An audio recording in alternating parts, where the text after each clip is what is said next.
Today we start a new module, Module 3, JavaScript Basics. JavaScript, so it is a very important client-side technology.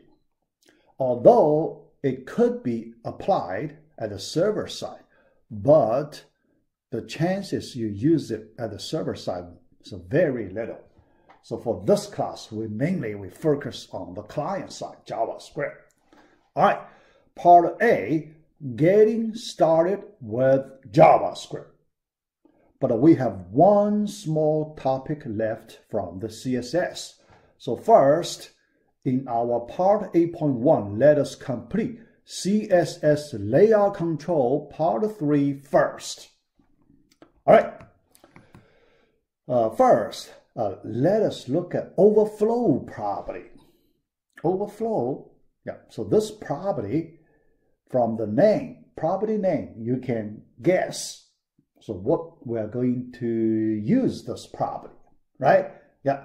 So when you want to display content of some text, just some content. Yeah, let us say just general content. Yeah, could be text, could be image, or could be another element.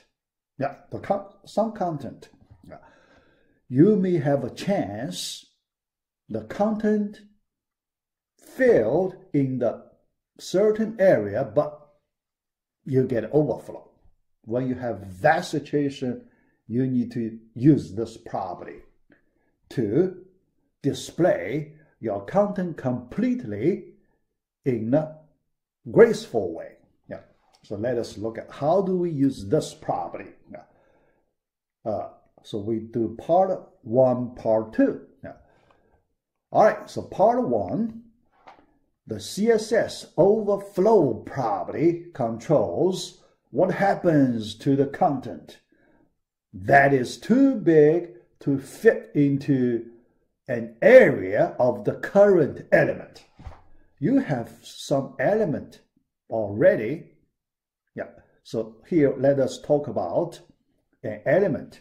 An element, usually you specify display area, right? Certain display area. All right.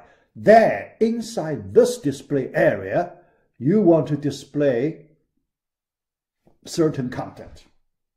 That content could cause the overflow problem. So then we need to use this property to view that overflow part content in different ways. All right, so let us continue. So the overflow property specifies whether to clip. Here, clip. So you can imagine when you get overflow, most likely you need to clip the content. Yeah. Clip the content, or to add scroll bars. Yeah, scroll bars. All right. Yeah. When the content of the element is too big to fit the specified area. All right. So the scroll bar. Yeah. Actually, you have option to add scroll bar vertically and horizontally, right? Yeah. You have two options to use the scroll bars. Yeah. So you can imagine the content inside the specified area. So you can scroll up and down vertically, or left and right horizontally. Yeah. Pretty straightforward. Yeah. All right. So then there is something condition you need to follow. So the overflow property only works for block elements. The block elements. So you know the meaning of block element, right? So we define that. Inline element and a block element. Yeah. Inline, yeah. So element, you use it, you display it, in the flow. Yeah, the browser generates the page using some default way, the flow way, right? Flow way. So inline, you just use the current flow. Okay, yeah. But the block way, then you cannot use the current flow. You have to start a new line, right? First, you display your block element in a new line. Okay? Then that block element should occupy the whole row of the page, whole row. Okay? The height could vary. Yeah, the height could vary. Yeah, but the width, the whole page width. Yeah. So here I just recall the meaning of the block elements. Here, when you use this overflow property, you need to apply it on the block elements. For the inline elements, even if you use it, nothing happens. Nothing happens because the condition for this property, not there. It's not there. All right? Yeah. With a specified height. Yeah. So the first condition, second height, with a specified height. So your block element, you should set specified height. Sometimes you do not set specified height, right? If you do not set specified, the height can grow, right? If you have more content, then automatically you stretch out. You stretch. Yeah. So then here you can see only when you set specified height, you cannot stretch. You have to use that amount of length, right? That amount of height number. All right? Yeah. Okay. Yeah. So here, after this general description, let us look at the property values, the possible property values. Yeah. It's pretty straightforward, so we can go a little faster. The first value, visible. Yeah, we want to make the element visible. All right? So that's the default value. You do not need to specify it, right? So you do not even need to mention the overflow property. Okay? Yeah, you do not put there. So then it is automatically, it takes the visible property. All right, the meaning, yeah. When you use this case, the meaning, the content is not clipped. The overflow content not clipped. If it's not clipped, so there you see the content, spread outside the current element display box. Yeah, you have a certain display box. So the content, when you have overflow, get out of it, the box, then it looks not good, right? Yeah, but that's the default case, right? Default case. Yeah. Then second, hidden. Yeah. So with the hidden value, so let's try to understand the exact meaning of hidden. When the overflow property takes the hidden value, right? Clip it. Yeah. But the part that is clipped, hidden, right? Yeah. The view part is still there, right? The clipped part, you cannot see it. Nobody can see it. See that part. So the rest of the content is hidden, right? Yeah. The part outside the box, hidden. Yeah. The rest of the content, so that's the outside the, display box of the current element. Yeah. So that's the hidden value. Next one, oh, sorry. yeah, whatever. Yeah, here, the rest. Yeah, clip it, overflow. Yeah, outside the box, clip it, but you cannot see that content. All right.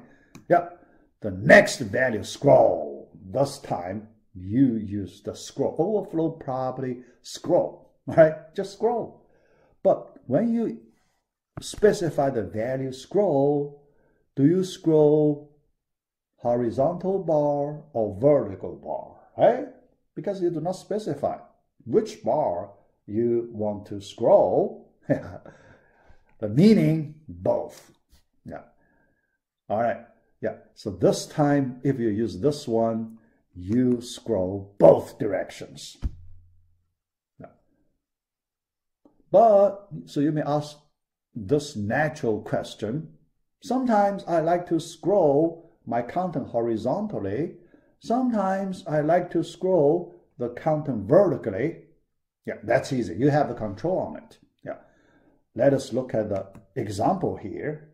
Yeah. In this example, we do not want to scroll horizontally. Overflow dash X. X axis, right? You know, that's the horizontal direction. Yeah. Hit it. Yeah. High horizontal scroll bar. You cannot see the horizontal scroll bar, right? Only vertical. Yeah. So no horizontal scroll bar. Yeah. All right. Yeah. So the vertical. Yeah. Then dash Y, overflow dash Y, scroll. Yeah. Vertical bar, you can see it. Yeah. So here, in using this example, you can automatically, generalize the different situations. You can control a horizontal scroll bar, vertical scroll bar, in this way. Yeah. All right, next, part 2, another special value, auto value. Yeah. This time we take overflow auto value. Now you can guess the meaning, natural meaning of the auto. Yeah. Similar to scroll, yeah, but think about there is some difference. Yeah. You can show horizontal bar, vertical scroll bar, but when there is no overflow, you do not need to show the bar, right? Scroll bars. Because sometimes you do not have a lot of content to be displayed inside that box. So you don't need to show the scroll bars, right? Yeah, this time you use the auto value. But when the content grows, yeah, sometimes the content can grow, right? Grow, then the scroll bars, 2 scroll bars show up automatically when they are needed. Yeah, that's the meaning. Yeah, when necessary. Okay, all right. Let us look at the next property, CSS margins. Yeah, so this time we want to control margins. Yeah, margins, 4 sides, right? So suppose you have some area to display for an element, right? Then you like to specify the margins around this element area, display box area. All right, so let us look at how do we control using the margin property. Yeah. All right. Okay, so create space around elements outside of any defined borders. Yeah. Bounding box, the border, so you can view it, that box. Then outside the box, 4 sides, you can control the margin. Yeah, All right. So let us use some simple examples so we can understand this property easily. Yeah. All right. So, but when you control 4 sides margin using the natural order in this way, top first, then right, clockwise, right? Top, right, bottom, left, clockwise. Okay, yeah. Not counterclockwise, yeah, clockwise. Okay, yeah. Let's look at a simple example here. Yeah. So here, we can use different orders, right? So if you specify margin dash top 100 px, we know the unit, px, pixel, yeah, px. Okay. So then, the bottom, right, left, different number of pixels. Yeah. So that's the straightforward way to specify margin. But another shorter way, yeah, so you can save some characters. If you use this way, margin property, colon, then the number of pixels in this order, yeah. The first one, top margin 25 pixels px, right margin 50 px, and so on. Yeah. So, all right, so that's the pretty easy to understand this property. All right, so our last page, slide, horizontal and vertical alignment. We want to do alignment, right? When we display content of an element, now we have different ways: left align, right align, and center align. You know, typically these three different alignment cases. Yeah. Let us look at how do we control these three different types of alignment. Yeah. Center align elements. The first one, center align elements. Yeah. Yeah. Here I may like to mention a little bit, because for the center alignment in HTML there is a old way. Yeah. HTML old way. There is a center element. Center element. Okay? Yeah. HTML center element. But you're not encouraged to use this one. Yeah. Try to avoid. Yeah, here let me write. Avoid using this element. Yeah. Sometimes people still use this old element. The reason is it is simple. Just center element, you can put the element in the center. The reason you should avoid this element is because this element could be deprecated. Deprecated. That means sooner or later it is gone. It won't be supported by the new browser standard, new standard of HTML. It could disappear anytime. Okay? But if you use this element, your page may not be very reliable. All right? Yeah. So that's the potential problem. Yeah. Just let you know. Yeah. All right. Then the correct way, you need to do a little more work, but you can get a better control. Yeah. All right. So let's take a look. Center align elements. Yeah. Horizontally center a block. Yeah. First, we're talking about block element. When we display block element, we have this issue, right? Inline element, we don't have this issue. So first, it should be a block element. Horizontally center. Yeah.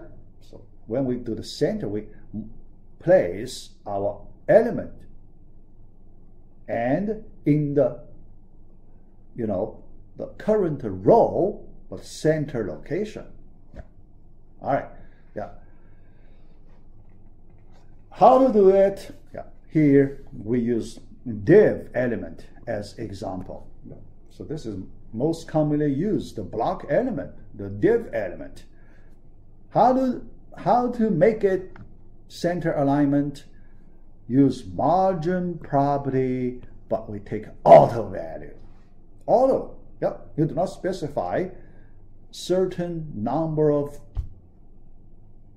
units. You do not specify that. You use auto. So auto automatically, yeah. So we can do the center. Yeah. Here you can see setting the width of the element will prevent it from stretching. Yeah. So you send the width of the current element. If you do not send the width, the width could stretch out, right? Yeah, stretch out to the edges of the container, so may not look good, right? Yeah, sometimes you like to set width. All right. Here, let's look at simple example. How do we place an element at the center? Look at this center class. We define center class dot center. Here, the class name called center. Then inside this class definition, we have several properties. First, margin property, we take auto value. Width property, 50%. You know the meaning? The width of the whole page, 100%, you only take half the width of the whole page, 50%. All right. After you take that, then you need to do the alignment, right? Because the margin auto, that means left margin, right margin should be the same. Then your element is placed in the middle. All right. So yeah, the remaining two properties, border 3px, pretty thick, 3 pixels, the border width, solid green color, okay? Padding, yeah, so you have padding property. So, you have a bounding box, inside that bounding box, right? Margin outside the bounding box, padding inside, okay? You want to put some padding space inside a bounding box, 10 px units. Yeah. So that's this example. How do we define this center property in this example? All right, next. The element will take up the specified width here, 50% of the whole page width, and remaining space will be split equally between the left margin and the right margin. Yeah. All right.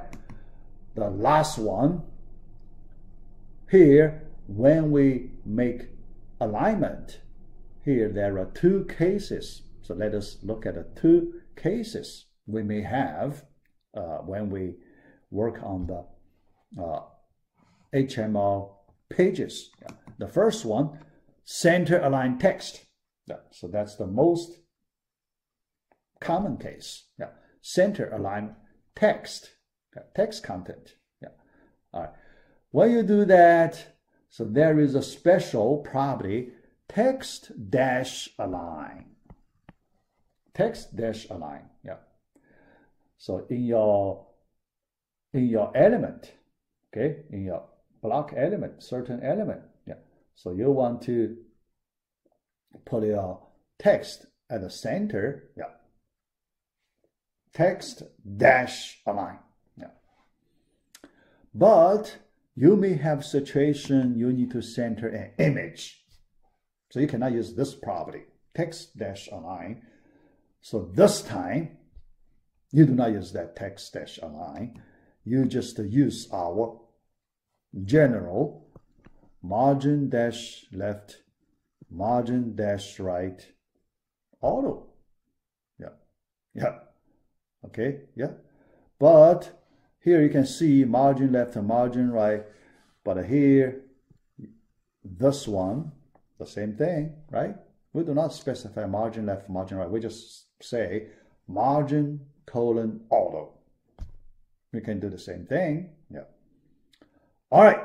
So that's this video 8.1.